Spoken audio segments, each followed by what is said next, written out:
Hi, I'm back, and we are going to read Chapter 5 today of Surviving Bear Island. And as you remember, Tom had just spent his second night on the island all alone, and he looked to the north yesterday, and today he's going to look to the south to see if he can find his father. So here we go. The next morning, I woke to strands of fog. They reached into the forest and settled around me. I knew I needed to get over that point to the south. It was at least twice as tall as the one to the north and steeper. But maybe Dad was over there. Maybe he was hurt or looking for me, freaking out because he couldn't find me. After he found out Mom died, he stood in the kitchen and dropped plates one by one on the floor until he'd broken them all. Then he took the bowls and did the same thing. I remember telling him to stop, but he acted like he wasn't even there. I went into my room and cried, and he never came in. When I came out hours later, he was sitting on the couch, and in the kitchen there wasn't a speck of glass on the floor. I sat down next to him, and he put his arm around me. "We'll get through this," he said. But then he didn't say anything much to me for months and months. "I'll get through this," I said. "I'll just keep searching for Dad until I find him." Another shiver ripped through my body. I put my life vest on, folded the emergency blanket, and put it in my pocket, grabbed my spray skirt, and walked to the water. Foot-high waves broke the shore. The fog had lifted some, but the point to the south was still covered in a gray-white haze. At the base of the point, there was a patch of blueberries. I ate and ate and ate, but was still hungry. My stomach felt raw, like someone had taken a piece of sandpaper to it. Maybe it was the acid from all those berries and all the tiny white worms swimming around. I zigzagged my way up into the fog, the gentle lap of waves in my ears. If only it had been like this a couple days ago. My dad told me about paddling in 9-foot seas, climbing up one side of a wave and down the other.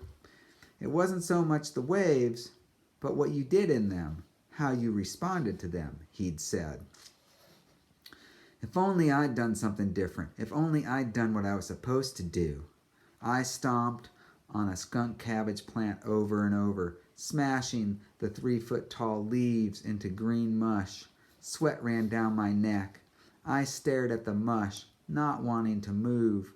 My sweat cooled, and my feet got that feeling, that pre-cold feeling that said, "You better move soon if you want to keep your toes." I lifted my head. "Okay, I'll keep going," even though I didn't want to. I started to sweat from the climb and unzipped my raincoat. The fog was starting to break up a little more. On top, I picked my way over a few fallen trees and through some prickly devil's club to the edge of the point. It was pretty much a straight drop to the rocks below, maybe 300 feet. And the point itself was broader than I'd imagined, a big, rounded cliff top. I'd have to head inland a little bit to get back down to the water. I walked along the edge, looking down, and caught a glimpse of blue wedged between two rocks. I zipped my coat up, lay on my belly, and squinted. A dry bag. The bag with our sleeping bags. But there was no way to get to it. I took a couple shallow breaths. Sleeping bags. There was a flashlight in there too, a candle lantern and extra matches. And what else? Maybe dry socks and a couple of spare wool caps. Then I saw a faded red edge pointing straight up. A piece of the kayak, maybe a couple feet long, leaning against a rock. In my mind, I saw my dad bobbing in the waves. I closed my eyes. Get out of my freaking brain. But it wouldn't leave. I repeated the word black over and over until all I could see was darkness. My body trembling, I opened my eyes and crawled along, my chin moist from resting against the mossy ground. I saw nothing more besides rocks, but in lots of places I couldn't see directly below because the cliff was undercut. No way to get there unless you had a boat, and even then it'd be dangerous. Pointed rocks with waves breaking through them. The fog rolled back in. At least I hadn't seen any orange trapped on those jagged rocks. I mean, if you spent a day trapped down there after being in the ocean, you'd pretty much be toast. I put my hands on either side of my mouth and called down again and again, but heard only the waves like they were pounding on my head every time they broke on the rocks below. I kept to the edge as much as I could, catching glimpses of the rocks below when the fog let me, then cut inland and started to work my way down to the other side. I faced the hillside and took backward sideways steps while gripping wet brush for balance. Sidestep, sidestep, sidestep. Then I'd turn and do it again in the opposite direction, snaking my way down the steep, forested slope, keeping my legs bent the whole time.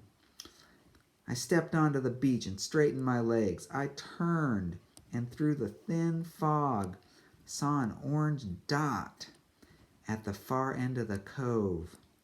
"Oh," I whispered. My stomach clenched.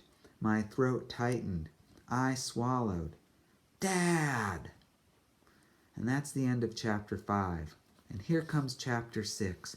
I ran toward the orange, but my legs felt rubbery, like I was gonna trip every time I took a stride. But I kept running and stumbling, caught my toe on a rock and fell, but got up and kept going. Was he moving toward me? Had he heard me? "Dad! Dad!" I was getting closer now, and I could see the orange vest gently rising and falling, twisting a little right at the edge of the water. About 15 yards away, I slowed to a walk, then stopped. "Dad," I whispered. "Dad," I yelled. "No," I screamed. "No, no, no." I waded in over my boot tops and grabbed the vest. I looked out at the expanse of water, the waves washing my legs up to my thighs. I remembered my vest riding up on the back of my head, pushed continually by the big waves. I kept grabbing at it and pulling it down. But Dad, he could have done that too. He would have done that. I stepped back and fell onto the beach and buried my face in the vest. If everything would just stop right now, just stop. Where was he? The cold crept in. I forced myself to sit up. I was breathing hard, but couldn't get enough air because my throat was so tight. I sat hunched over, sucking air in little gasps, like I was gonna die, like how I imagined my mom dying. One summer afternoon, Mom went out for a bike ride and never came back. Hit and run. She was going to bike this loop she always bikes. We live on 40 acres outside of Fairbanks, toward the end of the old Nenana Highway. But the loop Mom biked took her onto the real highway for a few miles, and that's where she got hit. Yeah, she had a helmet on, but it didn't matter. Some car or truck plowed into her and knocked her down a steep embankment. She bled to death, sliced up by some sharp rocks. I forced myself to stand up and breathe. My legs shook, and my feet were ice from going in over my boot tops. I slammed the vest onto the ground. My eyes grew hot, but no tears came. That last image of my dad bobbing in the water popped into my mind again. I sat down and pounded the vest. At the start of the trip, Dad had said, "I want more for you than my father could give me. I want more for us than what I had with my father. And your mother, If she could see us, she'd be happy that we're doing this trip, going to places she loved, places that she wanted to take you, and that I'd finally picked up the ball and started living again. Finally. My mom, dead. My dad, gone. I slammed my body back and let out a scream that shook the clouds. Where was he? He had finally come back. He has to be alive. If he were dead, I would have found his body on the shore, wouldn't I? And then I thought maybe he lost his life vest while he was swimming ashore, but he still made it to shore. Maybe he'd latched on to a floating dry bag with some of our gear in it and had used that to stay afloat, and now had a bag full of food or clothes or maybe the tent. Probably better off than me right now. But where was he? One life to live. Mom had those words on the fridge, and my dad left them there, even though he was like the walking dead after she died. But this trip, he was snapping out of it. He'd said, "Tom, you're going to have your old dad back if it kills me." Said he'd buy me a new bow. He'd taken the old one and burned it after my mom died. Burned my target up too, all in silence. I thought he might destroy Mom's guitar when I started playing it, but he didn't. Back then, she was going to start giving me lessons when school started, and now he said I could get those lessons with her guitar. Dad had built a cedar box for Mom's ashes. It sat on a table by his bed. He'd lie on his back with some headphones plugged into an old CD player. Mom had recorded some of her songs, and he just listened to that CD over and over. I'd peek into his room and see him with his eyes closed and his lips moving like he could just live in his little world, not including me. Like, why couldn't we have listened together? I asked once, but he didn't even respond. Just shook his head, turned away. I was furious then. I mean, I was sad too, but losing her was like losing both of them. Until a few weeks ago. I stood up and started walking toward the trees. The skin of sweat blanketing my body was cooling me. When I reached the thigh-high beach grass, I sat down again. My mind was a storm. What now? I hugged the vest to my chest and felt the bulge. I turned the vest around, put my hands on the bulge, then pulled them away. He had a big zippered pocket on his life vest where he carried his survival kit. Eating his meal pack bars wouldn't be fair.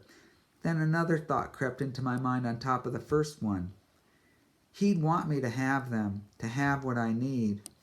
I unzipped the pocket and removed the survival kit. I held one of the meal pack bars in my hand. I wanted to tear the wrapper off and scarf it down. Instead, I held it up to my nose and sniffed, and a sickly sweet smell invaded my nostrils. Even though I could eat a dozen meal pack bars, I thought, I need to hang on to these for when I find Dad, because when I find him, he's going to be hungry. Then I walked the beach just above the most recent strand line, kicking at the seaweed left by the last high tide. Dad, Dad, Dad, I kept calling, searching for tracks and sandy spots, peering into the trees and scanning the open water, studying the forest for any signs of him. And I kept my eyes open for anything from the accident that might have washed up, anything. At the north end of the beach, the place I'd come down off the cliffs, I turned and retraced my steps. Where are you? I said. What do you want me to do? What would he do if he'd found my vest and nothing more? And then it hit me. I needed to leave a sign. I hadn't left one where I'd washed ashore, but I'd leave one here. Something so he'd know I was alive. Something big. And that is the end of chapter 6, and we'll see you tomorrow for chapter 7.